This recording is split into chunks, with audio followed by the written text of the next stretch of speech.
Kan kamu merasa miskin. Kenapa orang miskin nggak prihatin? Gini Pak, mohon maaf ya Pak ya. Saya bukannya menolak kebijakan Bapak. Saya Bukan kebijakan saya, itu kebijakan bupati.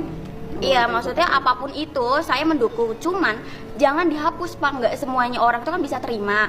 Terus kalau misalnya kayak wisuda dihapus, terus misalnya Bapak juga ngebalik minta pajak sama saya, padahal kan saya miskin. Apakah Bukan minta pajak, saya balik. Anda Iya. miskin, tapi jangan sok kaya. ya Bapak kan bisa lihat dulu latar belakang saya. Misalnya saya miskin atau enggak, terus mampu bayar atau Oke, enggak. kamu miskin nggak?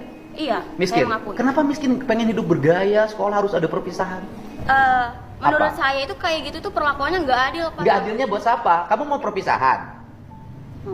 Buat adik saya sih. Ya iya. udah perpisahan sendiri aja, nggak bawa sekolah. Kumpul-kumpul ya teman-teman, kita kumpul-kumpul, kita kumpul-kumpul, kita bikin perpisahan sendiri, sok aja.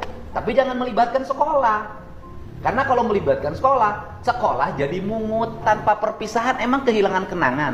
Yes. Kenangan itu bukan pada saat perpisahan. Kenangan indah itu saat proses belajar selama 3 tahun.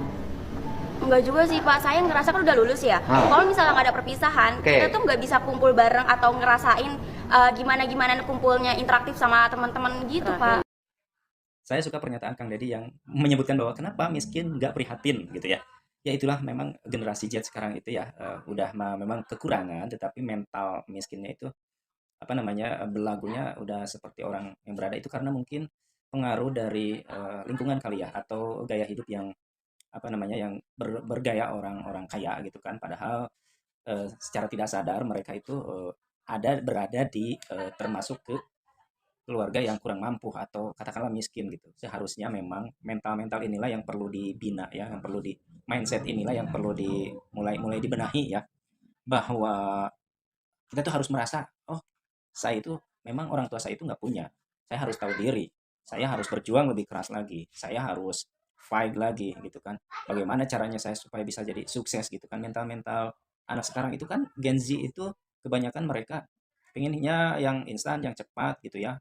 Kemudian tidak tidak menerima keadaan yang sebenarnya itu seperti apa. Yang penting dalam pikiran mereka itu ya sekarang saya harus bisa bergaya seperti orang kaya gitu kan. Saya harus bisa melaksanakan bagaimana layaknya orang kaya di sekolah-sekolah elit yang bisa melaksanakan apa namanya perpisahan, yang bisa melaksanakan hura-hura yang seperti itu. Padahal itu kan sebetulnya sangat terlalu dipaksakan ya, dan orang tua memang bisa kalau untuk memaksakan karena anak yang mau, tetapi kan alangkah lebih bagusnya ketika memiliki uang itu kan lebih baik ditabung kemudian digunakan untuk mencari kerja atau kuliah gitu kan.